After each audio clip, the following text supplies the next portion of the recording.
Hopefully you can see my screen. Jim, you're the only one that can shout to me. Hopefully you can see my screen, Jim. Yeah, I got it. You're on. I shall assume that everyone else can see my screen as well. So just a little bit of introduction, first of all, about today. We're going to spend an hour talking to you, of course, about the Northwest Passage and how you can get involved and what's going to be involved in that trip. As I've just said, we're going to record the session. We're going to send the recorded session to everyone so you can review it at your leisure. And in terms of questions, we will have space for Q&A at the end of the session. Now, the best way, if you get a burning question as we're going through, pop it into the chat, and that way we'll be able to answer the questions at the end of the session. So everyone is on mute, just with so many people on the call, you'll understand it could be a bit of carnage if we get all the mics unmuted. So best thing, just pop your questions in the chat and Jim or I or Norbert will answer them at the end. So without further ado, what are we going to do today? I see many familiar faces, which is great. But not everyone here will know Wavysail, so we're just going to spend 5 minutes explaining a little bit to you about who Wavysail are, what we do, and then we're going to, of course, talk about the Northwest Passage itself. I'll hand over to Jim, who is going to be our skipper for Northwest Passage. He's going to talk to you about how the planning has come together for this trip, what we're expecting the passage to look like, what you might see, and some of the details about the passage itself. And then we're going to talk about the yacht. And hopefully we'll be joined by Norbert, who is the head of Innovation Yachts, who we're working with to prepare the yacht. And actually, this is a really exciting part of the whole trip, as I think you're going to find out when we tell you about it. And then we're going to talk about how you can get involved. Now, the good thing is there were about 80 people that pre-registered interest in the Northwest Passage. There were about 50 people that registered for this call. And all 50 of you that registered for this call can get involved. There are only 6 places on the Northwest Passage itself, but you will see in the end there are space for everyone who wants to be involved in this amazing trip. And we'll talk about how that will work. So who are Wavysail? First of all, we've been running for about 5 years. We were set up by myself, Andrew Cowan, and the chap who's on the right of your screen with the walkie-talkie, that's Dave Immelman. Everyone calls him Wavy, hence Wavysail. And really the ethos of Wavysail is about small groups. We never have more than 6 crew on any of our trips. They're always very, very small. And we do that so that it's very personalized. If one of you comes on one of our trips, and actually Ian, I can see is on the call, he was on one of our trips. If you come on our trip, we will kind of get in touch with you up front. We'll ask you kind of what do you want to get out of the trip? We'll ask you what your sailing experience is. We really try to tailor make the trips to each individual. They are also really about hands-on sailing and not just sailing, really immersive. So we try to teach people and talk through or work together on everything that is involved in planning, preparing, and executing a sailing passage. Sure, you're going to come up and do some helming and you're going to trim sails. You might do celestial navigation, but you can also do passage planning. You can also get involved in victualling. You're also going to get involved in, even things like what's the kind of insurance documents that I need to take the boat out to sea, those sort of things. So really hands-on immersive sailing. And we're very lucky we work with genuinely the world's most experienced skippers. To be a Wavysail skipper, you need a minimum of 500,000 miles of ocean sailing. Jim's got substantially more than that, but that's our minimum. So that's a pretty high benchmark. We take people out on the wide open ocean. We take them all over the place. And some of these are the pictures from some of our trips. We take them as well to undiscovered lands. It's not all about sailing. We go to places like Namibia. We go to St. Helena Island in the middle of the South Atlantic Ocean, a bit closer to home. We go to Scotland. We're in Croatia. And everywhere where we touch land, we try to work closely with local communities and we try to get involved and we try to, be a force for good in the communities that we work with.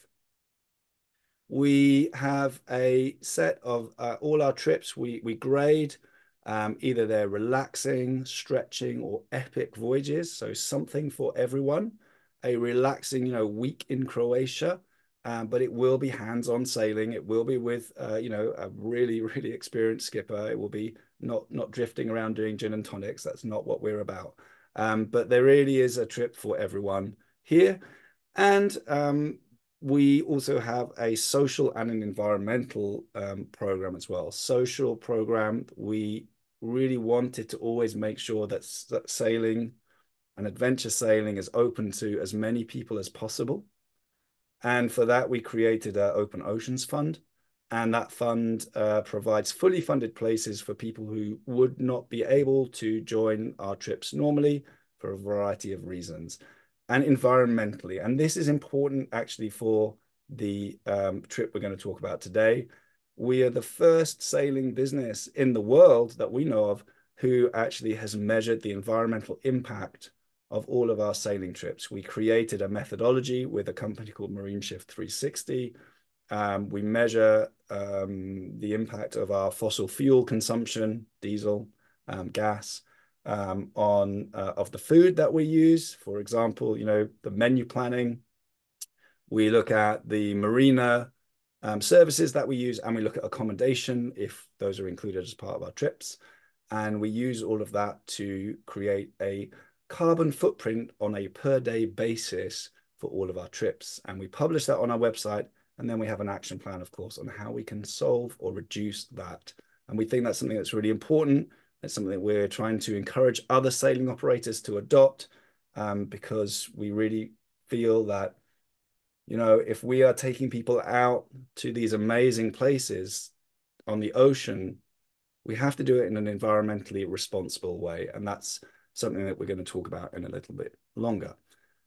We have won a number of awards, including Best British Adventure Sailing Business, which was very nice. Although I have to say, for me, the real pleasure is all of the different reviews that we get on our website and all the feedback we get from people.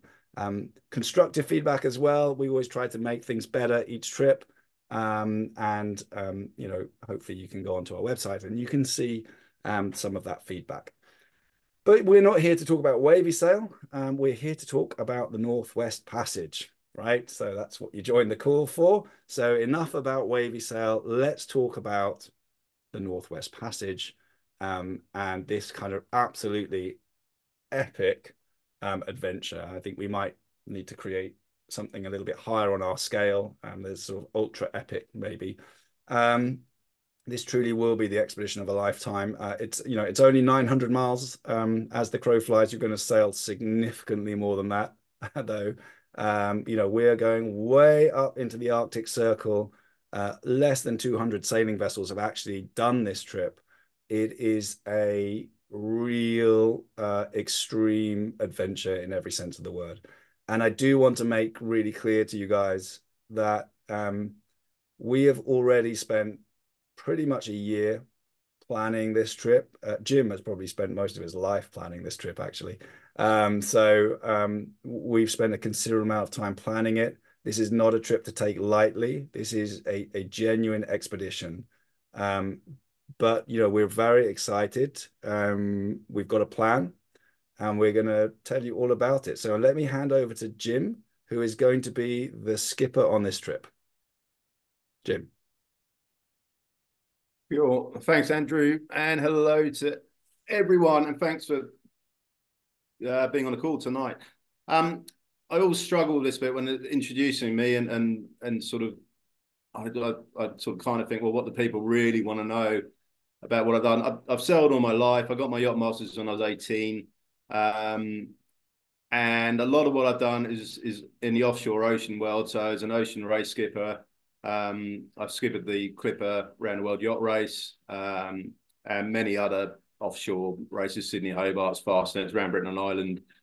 And as well as doing expeditions to all corners of the world, really, down to the Pacific, up into China, east and west coast of the Americas, up into the high latitudes as well. So, if I just doing a long list of what I've done, it would probably bore a lot of you. But one of the most important things is not just about the skipping side. So I'm a yacht master instructor and examiner for the RYA. So I'm very keen to be able to hopefully impart my knowledge and give people the experience I really want. So it's not just about being on board, it's about learning all about sailing and doing as much as we can to make people get as much out of it as they really want. And the other side of what I do is I'm heavily involved in refits and the survey and getting yachts up to category 0 standard with the safety equipment. So I've done a lot of yachts from scratch, really, to get into Cat 0. So I really have a good knowledge basis around yacht systems, how they work, and you know how to keep, more importantly, and with my Clipper, when I left the when I did the Clipper race as skipper, I then became chief instructor for the race. So I taught and ran a training program for the Clipper race. So the safety side, the safety aspect, designing sailing programs, that's also a lot of what I've done. So hopefully it will give you some sort of confidence that you're in good hands as we go around. Cool. Okay, so the Northwest Passage. So for me to sit here and sort of give a sort of chat about it would take hours. I mean, it's such a fascinating bit of the world, and it's a relatively unknown part of the world. I think most people would probably know about the Franklin expedition with Erebus and Terror. Michael Palin wrote a book about it, and recently, well, not that recently, but they found both the ships, Erebus and Terror, and that was the sort of, well, one of the sort of expeditions to find the Northwest Passage. It's been there. It's, you know, since the 1600s, really, in the European history, they've been trying to get through because of the way the trade routes worked, and you had the Spanish and the Portuguese, and you know, the Dutch East India, and all of that happening. Where everyone was looking for a way to reach the Americas and just be able to find a quicker route. So finally, Roald Amundsen, who we all should be aware of, I'm just trying to find the exact date. He did it in 1903.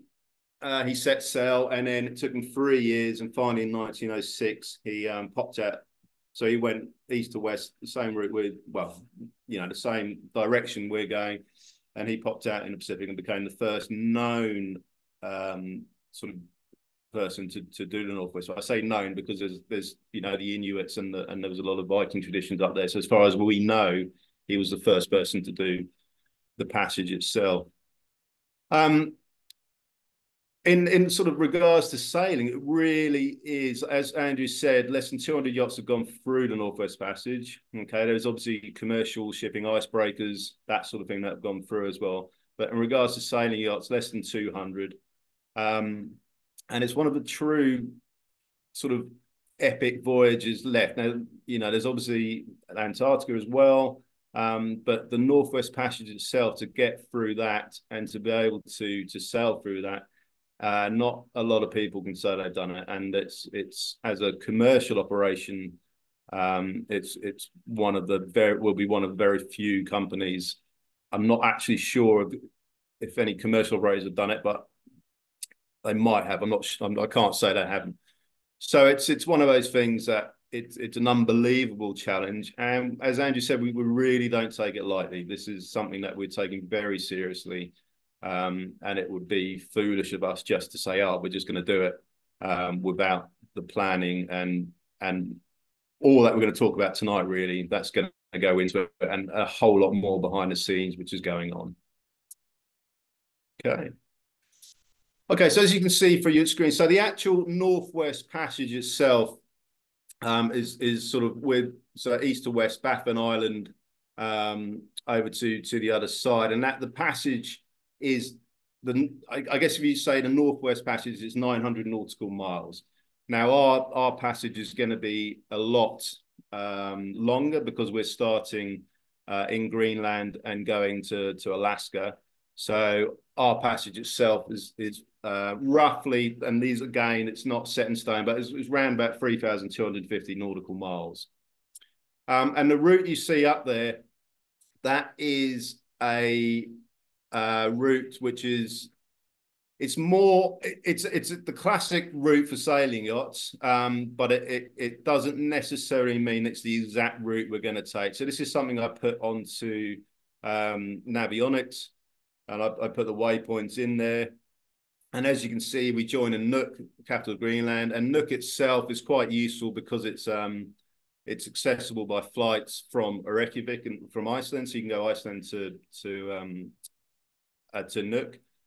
And then we'd have the boat position there, and it'll be when you join, there's obviously going to be a lot of prep to make sure that we're ready.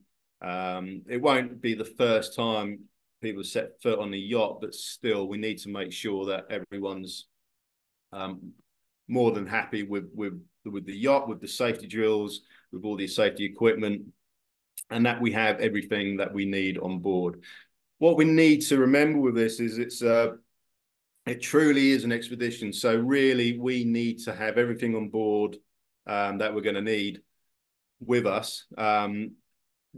Okay, you can, and we are planning a stop in Cambridge Bay, which is one of the only, it's the only planned definite stop.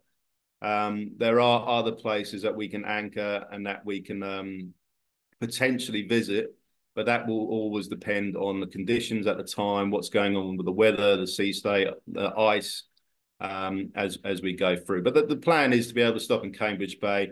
And if you look at Cambridge Bay, it's quite a big, well, relatively for the region, a stop for a place. And a lot of the sort of cruise ships and stuff will stop there for resupply. And then onwards to finish into Nome in Alaska. So as we go, once we're through the sort of Amundsen Gulf and through onto the other side, it's basically going up around north of Alaska, sorry, and then coming down into Nome there. Very, very strongly staying very firmly by the US coast on that side, because Russia is not too far away on the other side as we go around. So keeping close to the States there. Sorry, Andrew's flashing. I think he's rushing me. So wildlife, the narwhal for me has been something that I've never seen, and I want to see desperately. It's an animal I've thought of since I was a kid, and so it's one of the many sort of whales that we can see. Belugas, narwhals. There's obviously all the other seals, and then your polar bears, Arctic foxes, and all the birds and the wildlife as we go through. But I think what we need to bear in mind is that it's not a zoo. It's not a wildlife. It's not, what's the word? It's not a TV program. So although we will see plenty of wildlife as we go through, there could be days where we see really nothing. But we should be able to see quite a bit of wildlife, and I think when we do see it, it will be pretty spectacular and amazing as we go through. It's just an extraordinary part of the world, and not forgetting the penguins, of course. Just checking you're paying attention. Oh, penguins up there. Okay, so what do we think? So we are expecting a passage of around 45 days. Now, why it's such a long sort of time frame is because of the nature of what we're doing. Is we even though it's 3,250 nautical miles, we don't know.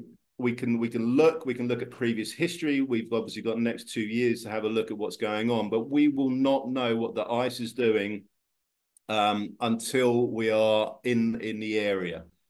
And we just can't say it's a definite timeline. We could be stuck because of various reasons. A lot of the time because of fog. We could be stuck for a while before the fog, and obviously the ice is is the major concern. If we've got fog, we can't move because of the ice, and if we've got ice, we probably can't move either. So we are constantly be looking at all the information we can get from NOAA and other sources, and we'll be in contact with contacts that we have on land that will be updating us and sort of giving us updates from other vessels in the area, telling us what's going on with the ice and the conditions around it. So we're looking to have 10 people on board. So that's 6 crews, so 6 of you, myself, professional first mate, and then probably 2 others who are maybe watch leaders or more experienced crew there. And they could be media crew, photographers, that kind of thing as well. So they'll be sort of on board. I think we've got mentally and physically challenging. I think for me, the mental side will probably be the most challenging side. And I say this because it's a different kind of experience. So it's very isolating. You are on your own, and you're not necessarily, or we're not necessarily going to be able to see any other boats or vessels. So it's quite a lonely place of the world to sail, which could be very appealing to some people. It's going to be white, and that might sound obvious, but it's a desert up there. There's no greenery as such. There's no trees. There's no grass or anything. So it's a vast expanse of whiteness. So it's a sort of trying to get that mentality about not being able to see greenery, which can be a challenge for people. And there's a few books being written about people. Obviously, we're not going to overwinter in the Arctic, but people have struggled with the whole concept of being in the Arctic. Physically challenging because of the obviously the cold, the temperatures. We're talking about it really depends. Because of global warming, you can have very warm days there, but obviously it's going to be, majority of the time it's going to be very cold. So the exposure, making sure that we're not getting frostbitten, not getting hypothermia.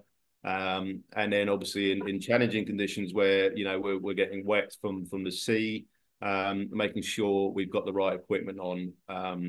We're talking dry suits here. We're not talking foulies. We're talking dry suits, and making sure that we're checking our ears and our lips and our noses to make sure that they're not going to fall off, basically, as we go through. It's constant, so day and night. There won't be a respite, and even if we do end up on anchoring, and we may end up anchoring quite a bit, depending on the conditions, either because of ice or visibility because of fog. So if there's fog around, we just simply cannot move because we need to be able to see. We need to have that visibility to check for ice. But even on anchor, we need to be keeping a good watch the whole time, just to make sure that ice isn't coming towards us at anchor. So it's a constant sort of flow of watches, and these will be adapted to the conditions. So obviously, if the conditions are good, we can keep them quite long. If they're getting really bad, then we can shorten the time people are spending on deck, just to make sure that we're not putting anyone in sort of danger of hypothermia or frostbite or anything like that. Where are you going? So is it for you? So you might think that the most important part is the sailing. And yes, we do want people who have sailing experience, but for me, the most important element of this is the actual attitude. And it's being able to look after yourself first. Obviously, you need to look after yourself first, but also look after others. And it's making sure that if one part of the safety system fails, it will affect everyone. So we have to make sure that we're looking after ourselves and everyone else on board. We need to be committed to taking on the challenge. What we can't do, or we can't have, and it's impossible, is if you join the trip and then we're halfway through and suddenly decide you need to get off. This isn't the trip for that. We literally cannot get people to a place where they can just get off and go home. It's not that type of trip. If you're committed, you need to see the whole thing through.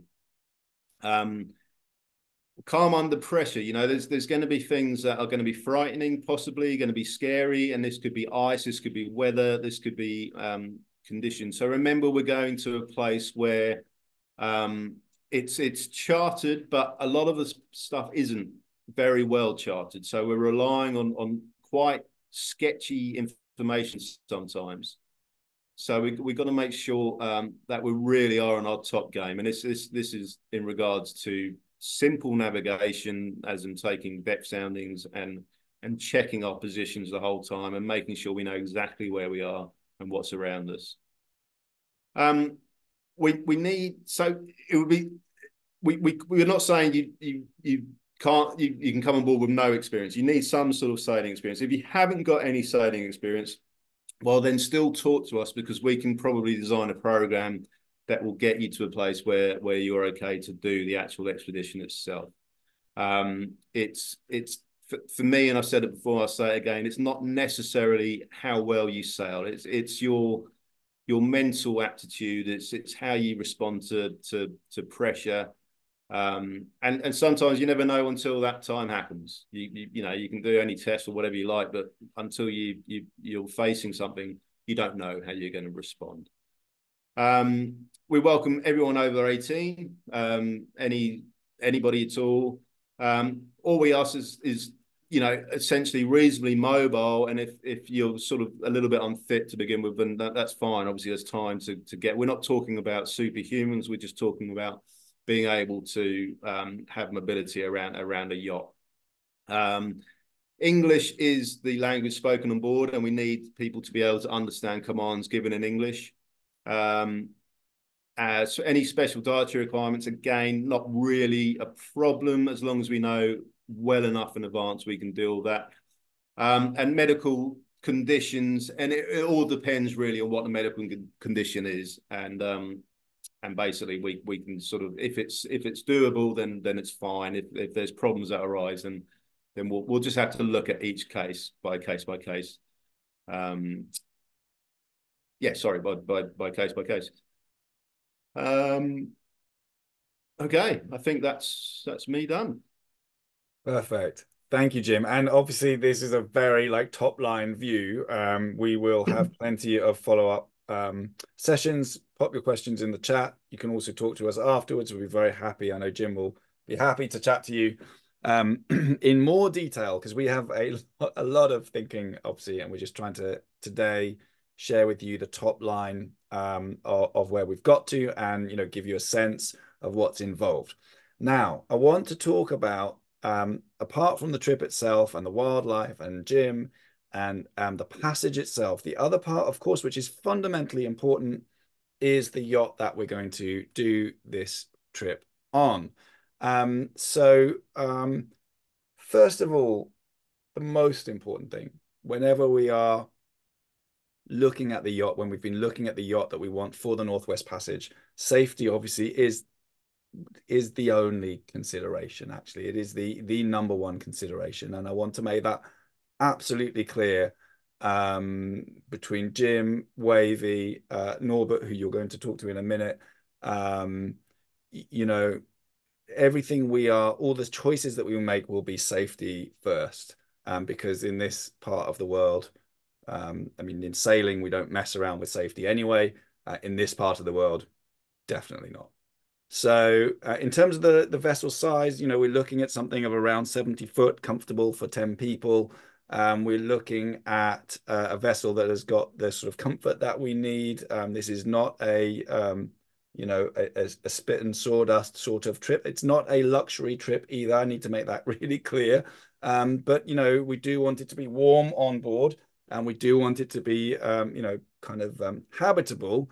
And the idea is not to sort of make everyone miserable. It is actually to go through in a comfortable as we can make it on this kind of expedition. The materials, so we've been talking a lot about what kind of materials we'd want from the yacht. It is possible to take a GRP yacht through the Northwest Passage, but maybe not great. We are a commercial organization. What you might do privately, there are some private yachts that go through GRP yachts, fine. For us, we wouldn't do that. We're looking at something in steel. Just you know, you don't want to hit a growler in a GRP yacht. So there are some choices that we've made. But the other thing, which is really important when we've come, as I said earlier, is that we, as an organization, we set Wavysail up always with the idea that we wanted to take people out onto the ocean, but we also don't want to damage what we're taking people to see. And as I said earlier, we've done a lot of work on environmental footprint. So this is not meant to be a downer, but I just want to share because these are the real facts. We take people out, and of course, we sail, and it's great. We're close to nature. But the reality is that when we take a 10-day adventure sailing trip on a 70-foot yacht, typically we'll burn about 200 liters of diesel, main engine or generator, generating heat, light, all the energy needs we need. That's actually quite a high carbon footprint. Actually, a 10-day adventure sail is about a ton of CO2. If you imagine taking a yacht through the Northwest Passage, this pristine environment, okay, we're going to burn more than 1,000 liters of diesel on that trip comfortably if we take any normal yacht through there. Carbon footprint, for those that are kind of interested in these things, and we definitely are, is going to be about 3 tons minimum of CO2 footprint. To put that in context, we're talking about a 40-day passage with a carbon footprint of your family-sized car CO2 footprint for 3 years. That's just the operation. If we start looking at the materials in these yachts, I mean, we're not using GRP, but if we look at the sails, if we look at all the other products that are involved in producing a yacht, most adventure sailing yachts, they're not recyclable. You can't do anything with these yachts at the end of their life. There are 24,000 abandoned yachts in Europe. And this is something which we feel really strongly about that we needed to take some action on. The reason why there's a picture there of Mount Everest is that we see more and more people wanting to go on long adventures. We are an adventure sailing business. We want to take people on adventures. We want to take you through the Northwest Passage. But if I look at what's happened in Mount Everest over the last 5 years, that is a perfect example of where adventure tourism, expeditions, have destroyed the very thing that they're trying to take people to see. We want to take you out to the Northwest Passage. We want to show you this pristine wilderness, and we want to leave it as a pristine wilderness. And we started looking for the yacht that we could take that would have the low environmental impact or no environmental impact. And do you know what? Doesn't exist. If you think about all the expedition yachts that you've been on, Clipper yachts, challenge yachts, whatever, I guarantee they are pretty bad, pretty polluting. And we decided that we wanted to take action and change that. And we've ended up building, creating, and actually a sister company to Wavysail to tackle this issue head on. Expedition Zero, we launched it at Boot Dusseldorf, and Expedition Zero is going to build a fleet, and we're talking 20 to 30 of the world's lowest environmental impact expedition sailing yachts. And the first yacht that we're going to build is going to be the yacht that we're going to take through the Northwest Passage. This is a yacht that will be about 90% lower carbon footprint than any other yacht in existence in this kind of class. Fully electric propulsion using the latest technology on propulsion, zero fossil fuel, no gas, no diesel. We'll drive all of the energy from solar, all of the energy from our passage through the water and through wind as well. Ultra low impact materials, mineral fiber, and Norbert's going to talk about that in just a minute. And these vessels will be a combination of new build vessels that we're actually working on, a new class of expedition vessel for the adventure sailing market, not just for Wavysail.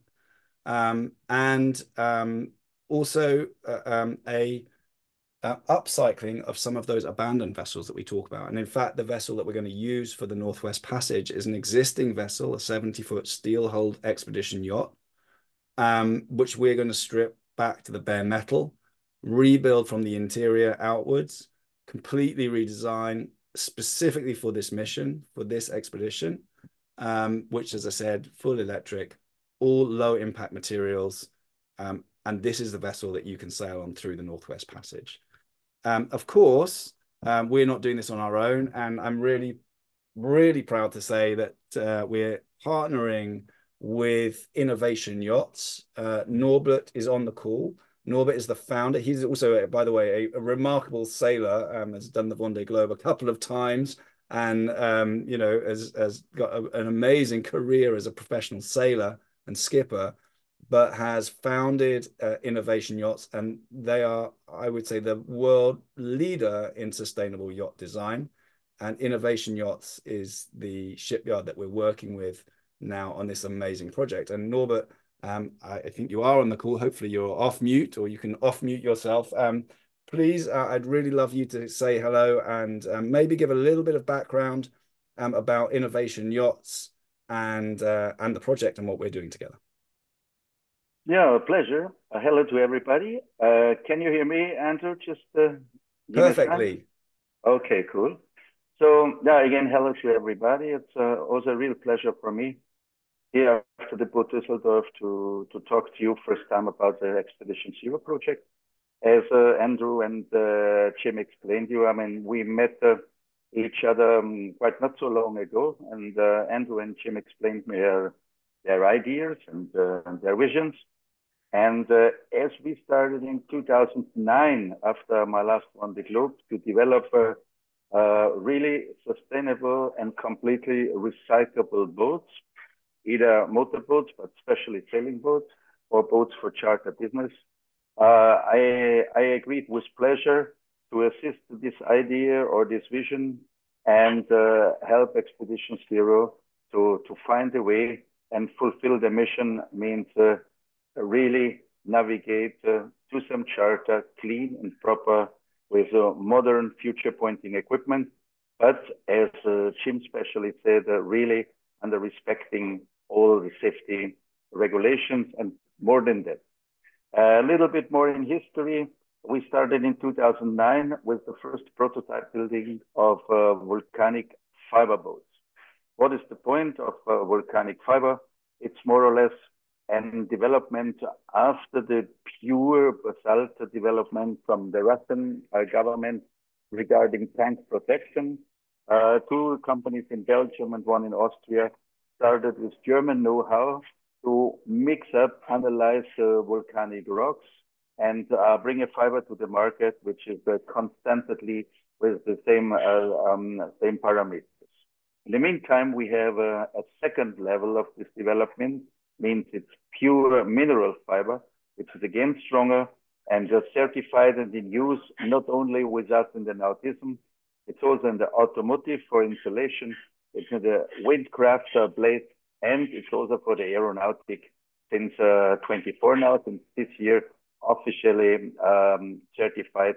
So they will start a new bigger production, especially in Belgium, with 400 tons per year, and bring the material also to several other industries. Why volcanic fiber? Volcanic fiber is a natural material which more or less is present all over the world. It is a floating stone, like the German yacht and the seahorse explained in their article. It means it's completely UV resistant. It's dermatological safe. It is hydrophobe. That means it doesn't take any humidity, and it has a very, very hard surface. And last but not least, a very true breaking diagram. That means not like carbon, where you get a real nearly explosion when material is overloaded. Volcanic fiber breaks controlled in steps, like you also can see it on aluminum or steel construction. And that makes the concept, again, more safer. Parallel to the fiber development in 2009, we started with a partner, 3A Composite in Swiss, to use FSC certified balsa, which is still the core material with the highest pressure impact you can get on the market. And of course, also foam materials from PET, which is for you the same quality as the material from drinking bottles, means it's also fully recyclable and dermatological safe. With this project, we built our first prototype in 2012. Then my son did 2 non-stop transatlantic turns on a 16-footer, 1/6. That means we shrink the design of a 60-footer, but the little boat had all the details like canting keel, ballast tanks, and all what you need. And he did 3 Atlantic records with this little boat, non-stopper, without assistance, from Gijon in Spain to Palm Beach, and then the northern route back from Palm Beach to Les Sables d'Olonne. And based on this success, we started to say, okay, now we need to show that the material is not only ready for small constructions or special prototypes. And we started to prepare the design for an IMOCA 60. Why I say an IMOCA 60, the boat, what you see here, the 60-footer, is exactly built after the rules of the IMOCA, but it's again more safety because you have a hull-in-hull concept. In this boat, you have 71 watertight compartments from the inner hull. So even if you would really damage the hull on a quite big surface because of ice concentration or floating elements, the boat would still float and not sink and would be operable to find the next harbor, of course, what would be necessary to stop a trip or a record attempt like I'm planning since 2018. In 2018, we finished this prototype, and I created a project called the Antarctic Lab.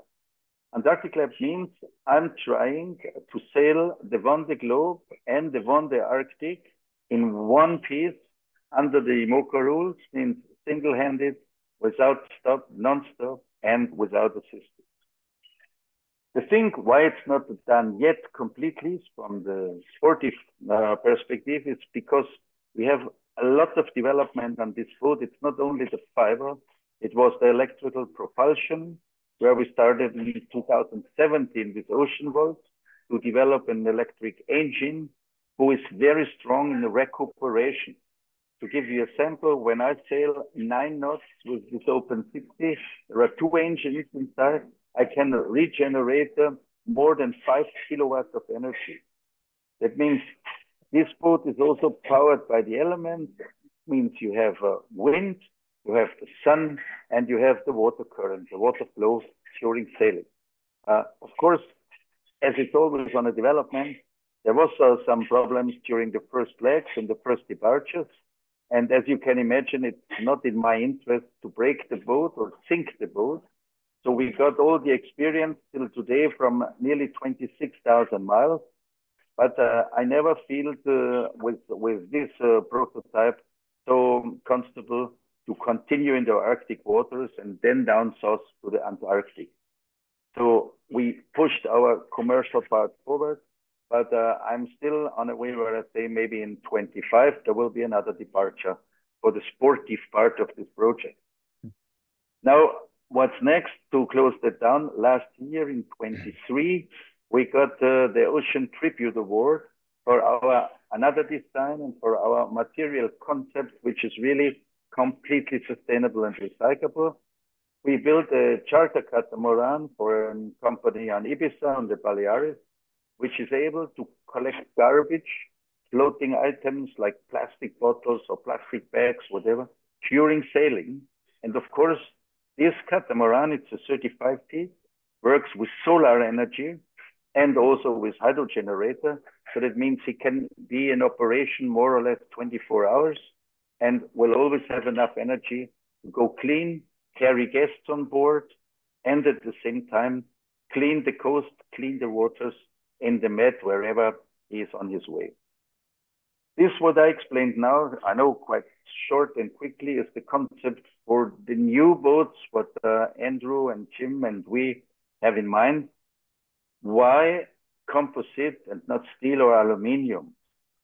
If you look on the whole things, and I also had the aluminium yards for very heavy adventures. For example, my first Open 60 had an aluminium hull. I was in 2000 in the Antarctic on a Cape Town record attempt nonstop. Aluminium has a very bad footprint during the production, and that's also by steel. And if you compare that to the fiber production, which is done with induction melting concept, means there is no gas or fossil fuel, the energy for this melting process comes from wind energy in Belgium. And the material is a natural material. It's mineralic rocks, which are existing exactly in a way how we need it to melt it and bring it together to a recipe. So therefore, with the attribute that the material is completely hydrophobe, we think now since 14 years that this is really very, very good material for future pointing construction. And that is why we developed it. And therefore, we got the Ocean Tribute Award. Now, last few sentences for the upgrade and upcycling, what Andre and Jim was telling you. Of course, we have an idea of a, let me say, nearly perfect vessel for this kind of extreme charter term, but we are not 100% sure if the project is really perfect in detail. That's the first thing. So we will upcycle a boat, which is more or less the same size. We will equip it how we think that it's really optimized. And then there will be this first really great turn to the Northwest Passage to get the feedback and to bring you safer from one end to the other and back. The second thing is that there are so many yachts still produced, also from Chantier Garcia in France, where I was for 3 years, that it's an again optimized footprint when we're looking just on the CO2 footprint. If you give old vessels a second life period, but not with existing dirty materials. That means you take the vessel, you empty out all the old technical stuff and insulation material, you clean it proper, and you upcycle it, you bring it to a more or less really new vessel with modern future pointing mechanical details, electrics and electronics. And therefore, Andre decided to make this a first try under the compromise to see if it's also possible to upcycle this real big fleet of vessels, which are all around, all over the world, and could be upcycled to another 25 or 30 years. To you, Andre. Thank you so much, Norbert, and we're really excited to work with you. It's a very exciting project, and I know that people will have lots of questions. I'm sure that you will be happy to take them afterwards. I'm also a little bit conscious of time, so let me move on and just explain, because I'm sure by now people are thinking, right, so we're going to sail the world's lowest environmental impact expedition sailing yacht, the first effectively of a new breed, new technology, really looking at how we do sustainable adventure sailing in the right way. I believe in the way that all adventure sailing will be done in the future. And we're going to sail this yacht through the Northwest Passage. How is all this going to come together? Right. Through 2024, Norbert is just in the process of finishing, not himself personally, a new yard, a bigger yard, which will take the yacht that we need. Up to now, he's been able to build up to 60 feet.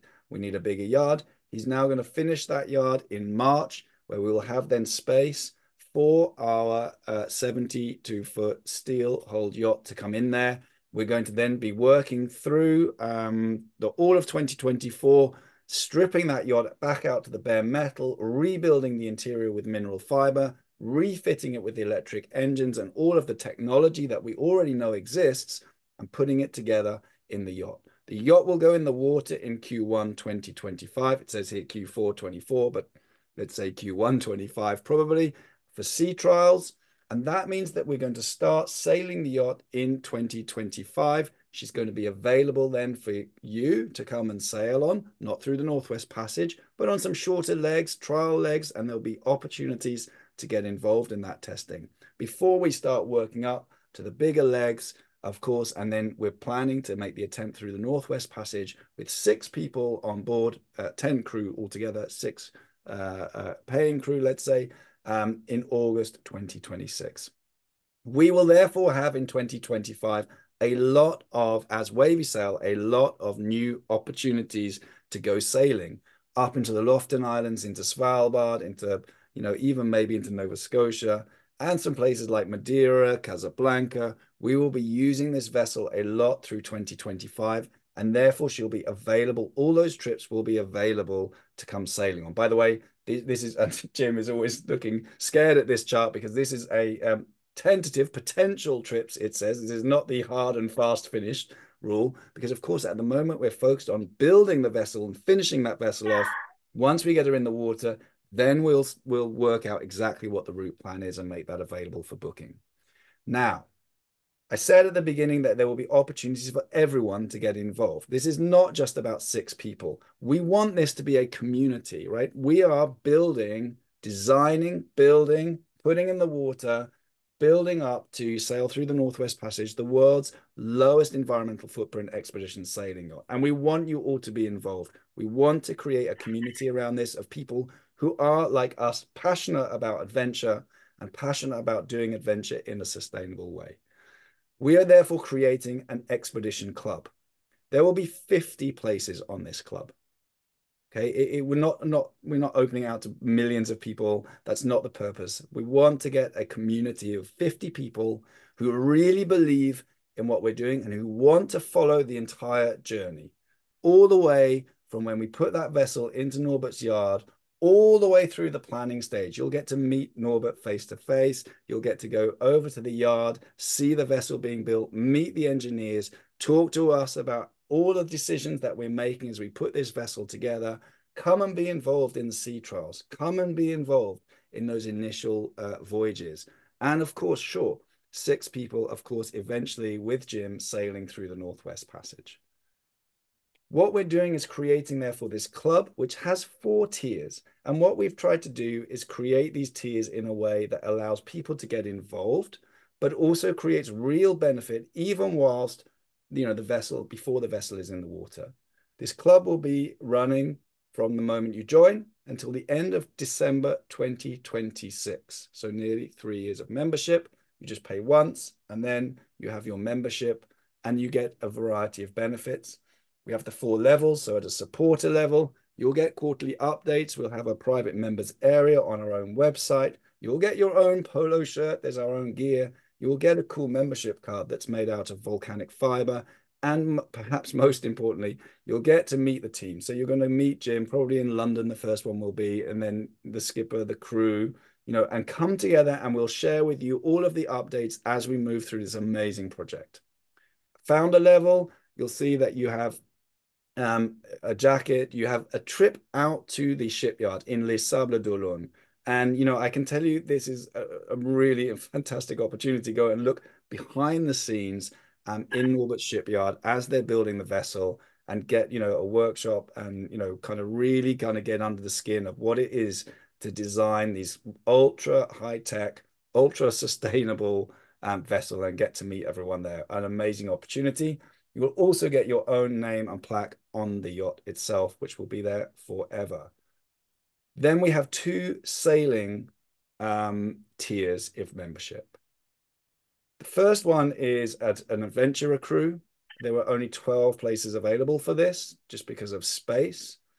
And you will get, as part of your membership, a reserved berth on the first voyage of this Expedition Zero yacht. That means you might be in the very first trip out of Les Sables d'Olonne. After we've done the sea trials, by the way, I have to say there'll be some safety checks before we allow anyone on board. But yeah, you will be the first crew to come on the trip, and you'll have your allocated space on there as part of this membership, as well as all of the other membership benefits, of course. And then, of course, the 6 places for the expedition crew themselves for the Northwest Passage. And there you will get, everything of the other membership, but also, of course, then the Northwest Passage attempt as well. All of the details, by the way, are going to be on our website, so you can kind of spend time to study what you get and what's involved in all these things. What you'll see is that along the top, you also get discounts on every single Wavysail trip, all the way until the end of December 2026. So if you join as a club supporter and then you book a Wavysail trip, doesn't have to be on the Expedition Zero boat, could be on the St. Helena trip, you'll get a 10% discount off of that. And you can use that discount as many trips as you want. If you come, 20 times on Wavysail trips, absolutely fine, no problem at all. And you can see that as an expedition crew, that's up to 50% discount on all Wavysail trips. Just to put that in context, our expedition out to St. Helena Island and back, you're talking about a £5,000 off that trip. So it's quite a significant discount, and you can use it as many times as you want, irrespective of what happens with the Expedition Zero yacht itself. You keep those benefits.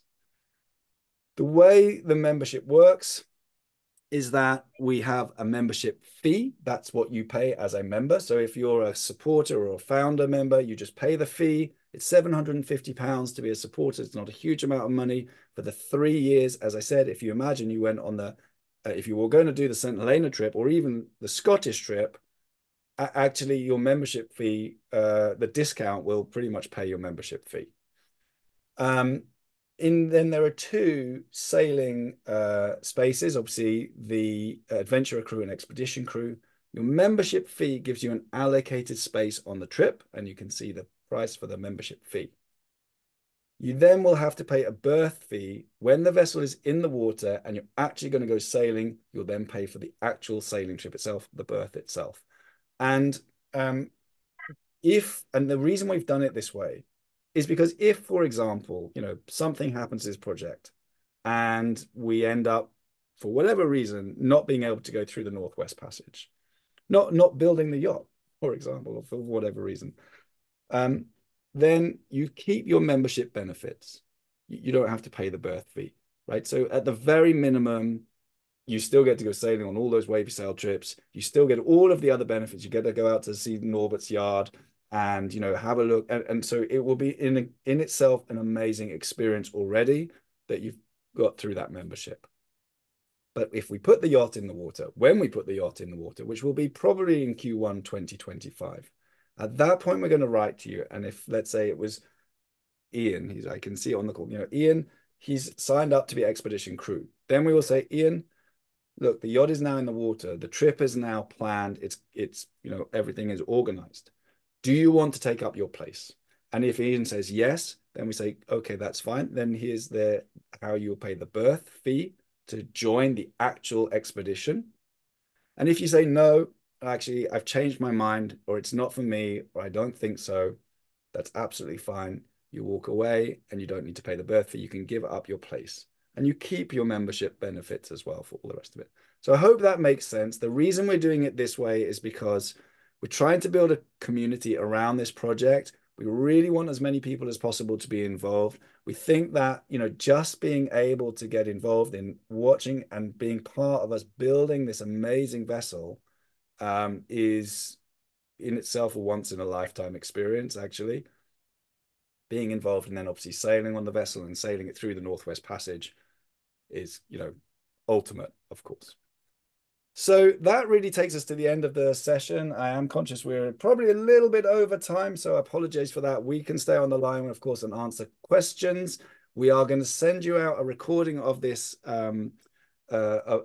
call, and we'll send you as well the link, which is on here, but which we'll send out and which you can go onto our website. From now, it's hidden on our website. So we're going to send you the link just to the people that have registered for this call so that you can go and see in detail with a bit more time what's involved in the expedition, what's involved in the membership. Ask us questions. Just bear in mind, there are only 50 places available and there are only 6 places available on the expedition crew itself. Happy to hand over to any questions. I can see there's a couple in the chat. Is there any chance to participate in the rebuilding process of the yacht? So, Norbert, I'm thinking probably not actually building, but we did talk about when people come, they will get to see in detail like what's going on, right? Yeah, that's right. We have always open doors, so when we build for other clients' boats. And what I can offer for guiding this project is if there really an interest from the club members of your adventure of your planned adventure, we can organize something like a workshop where really the persons who are interested in this big adventure can come for 1 or 2 days, work with the material, build something by themselves, which, if we are tricky enough, can also be after then mounted on the boat or in the boat, in a new vessel or in the upcycled vessel, so that they really have a good feeling using this material for this kind of adventure. Yeah, thank you, Norbert. So in answer, look, we want people to be as involved as possible, right? So, you know, and so we'd be really happy to talk to anyone really about how much they want to get involved. I think from my perspective, the more people want to be involved, the better. That's also why we only want to have, you know, a maximum of 50 people. I don't want 1,000 people on this club, you know. We want to make it so that we can meet up, we can talk, we get to know each other, and we go on the journey together. So I saw, what is the timing of the club? Does it start tomorrow? The answer is yes. It starts from the moment that you pay for your membership. Then from that moment, the club starts. And so if you were thinking of joining the Northwest, if you're thinking of joining, you know, the Scottish trip with Jim in the summer, for example, I would strongly suggest you become a member first and then go and book the trip, because you'll get your discount. So absolutely. I have just put in the chat, by the way, to everyone as well, the link to our website, to the page as well, so you can see how you can go and see yourself all of the details on our website, and we'll send that out to everyone as well after. How will the batteries cope with the cold temperatures? I've seen recent comments about low temperatures impacting the speed of charging and charge held by batteries. Jim or Norbert, I'm thinking this is for you. What I can answer is regarding batteries. If we talk about the lithium batteries, we have to take care that they will not, the temperature should not be below 5 degrees. If it comes lower, they will lose a little bit of their capacity. But as we said, we tried that on our 60-footer now since many years, 7 years. It's a Weiland Specker, and we have temperatures here around 0 degree. And we have never problems till today. What we also have is, for emergency reason, if the temperature, like in Arctic waters, really drops down critically, we have the options to heat them up and use a special insulation from mineral fiber fleece to keep them warm and absolutely usable. What is also, as we talk, to think about is, we can have a power cell as a real backup for the whole electric system, so that we are sure that whatever comes up, we have enough power, we have enough green power to find a harbor or find a safe place, even in the Northwest Passage, to maneuver the boat there and sort out the problems. Perfect. Thank you. Yeah, I mean, I think technology is moving on all the time. Sorry, Jim, did you want to add anything, or you? No, I'm just thinking, I'm glad Norbert was here to answer that one. Okay, sorry, Jim, I didn't want to. No, thank you. So thank you for saying it's an interesting presentation. Great. I think I understand the fee structure and berth fee. What is the likely berth fee for the Northwest Passage? Okay, so probably I did speed up a bit at the end, so let me try to explain a little more clearly how the structure works. For those membership tiers, the adventurer and expedition membership level, where you have an allocated fee, an allocated berth on the trip, on a trip. So you pay your membership fee, you have membership benefits as part of that membership fee. No one's ever going to take those away from you. Those are guaranteed, let's say, right? Including the 50% off all Wavysail trips and all of those things. When the boat comes in the water, then you will pay or you get the option to take up that berth. So effectively what you've done with your membership is you have guaranteed that you are one of the 6 people that is going to be offered a place on the boat when it's in the water. Okay, given there are only 6 places, you know, that's probably good that you'd want to allocate that now. You will, however, have an opportunity at that time. We will come and offer you that place. So we'll say, look, you're an Expedition Club member, you've got an allocated place. Do you still want to take the place? And if you say no, that's fine. That's fine. We give the place to someone else. I'm sure there will be a waiting list. If you say, yes, I do, then you will pay the berth fee. And the berth fee for the expedition, the expedition itself covers um, a, a proving passage, so a qualifying passage, one of the Arctic passages. It covers survival gear, which will be yours to keep. It covers a survival training course as well, which is very important. And in fact, you have to do these things, the qualifying passage and pass the survival training course. Those are included in the berth fee. And of course, it includes the berth itself on the attempt at the Northwest Passage. In terms of the price, so the berth fee is £40,000 and the membership fee is £9,000. So the total price for being involved in the project from day one, building the yacht, doing all the sea trials, being fully involved in the design build, put in the water, and doing the Northwest Passage, £49,000. So hopefully that answers the question and makes it clear. But yeah, that's the structure. So membership and then a berth fee, obviously, once the vessel is in the water. Any other questions? The link didn't show on the chat. Okay, well, I will. It will membership open up to be able to talk to. Will membership open the opportunity to be able to talk to your crew about future passage plans? Yeah, absolutely. So absolutely, this is exactly why we're creating the community, this membership club. The idea is that the 50 people on this club, in this club, we will all talk together. That's why we're going to create a private members area. That's why we're going to create social events. Some of them might be virtual. Some of them hopefully will be face to face.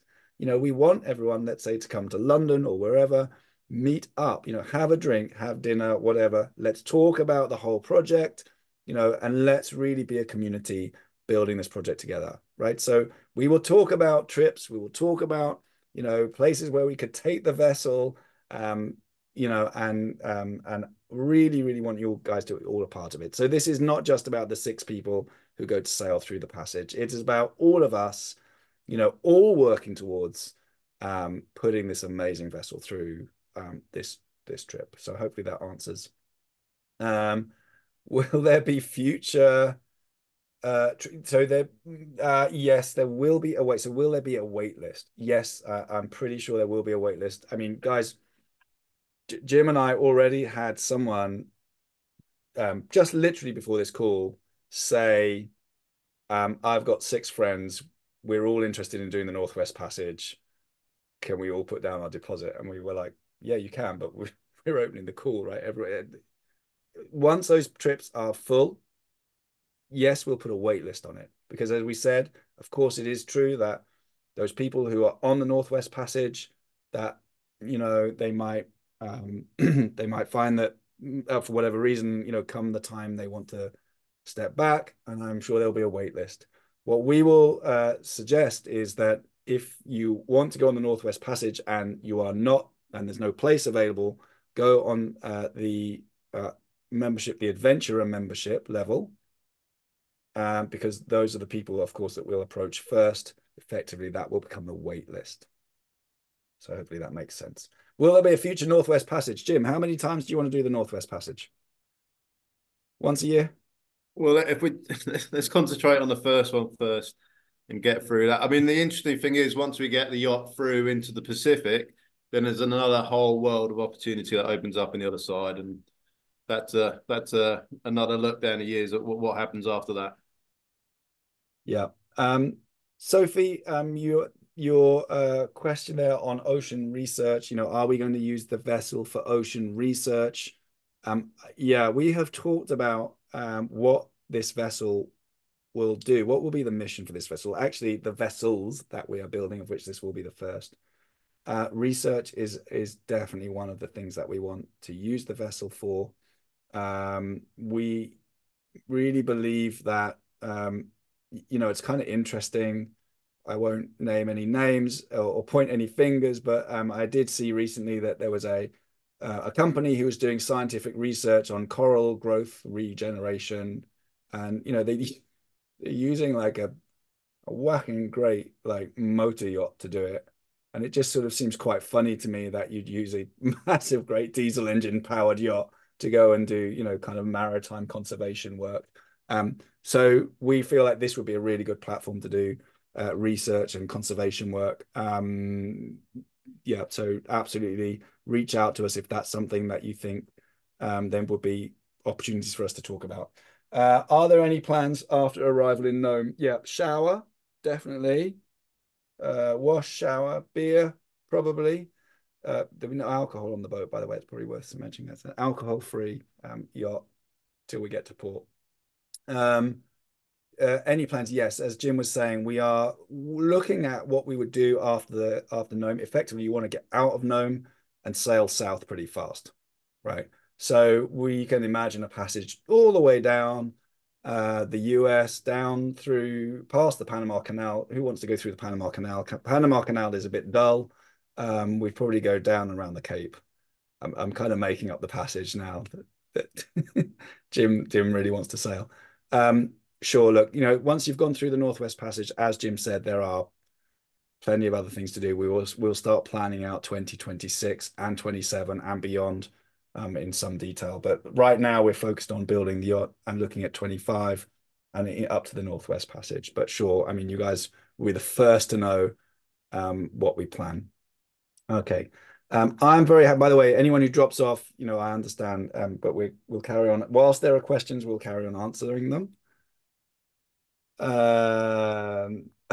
Great, Sophie. Sophie, let's chat. Very happy to chat to you about research. Cool. I think that answers all the questions. Mm. Brilliant. So look, I hope that has been interesting, helpful. I really hope that we get to see many of you on this journey. It is an amazing journey. We've been working on it for pretty much a year already. We didn't want to share it with anyone until we knew that we had the yacht, that we had the technology partner, which, you know, we have with Innovation Yachts. Creating our own business to build the yacht was not really part of the plan. We just thought we'd go and buy a yacht. Turns out that perhaps we're a little bit ahead of the curve, but we're very excited about it because, you know, in the end, actually, Expedition Zero genuinely, we hope, will change the way that adventure sailing is done all around the world. We launched at Boot Dusseldorf with Norbert this week. We had a phenomenal response, actually. I mean, I think it's fair to say, you know, you'll have seen, if any of you read Yachts and Yachting magazine and things like that, you might have seen it. It's got picked up, and rightly so, because we need to make sure that the future of what we're doing in taking people out across the ocean is done, you know, in a way that doesn't harm the very thing that we're taking people to see. That's just so fundamentally obvious to me and to us at Wavysail. So, we're really excited about the journey. It's going to be quite a wild ride. It really is the expedition of our lives, and we'd love you all to be part of it. So thank you for joining this call. And if anyone has any questions, feel free to reach out to us. We'll share the video with you, and we'll share the link and to the site. Have a look. Let us know. Ask any questions you want, any questions you need, and really excited to continue the journey with you all. Thank you. Bye-bye. Thank you also. All the best. Have a great weekend. I mean, Thursday, but anyway. Thank you, Norbert. I'll see you on Saturday. Bye-bye. Bye-bye. Bye-bye, everybody. Bye.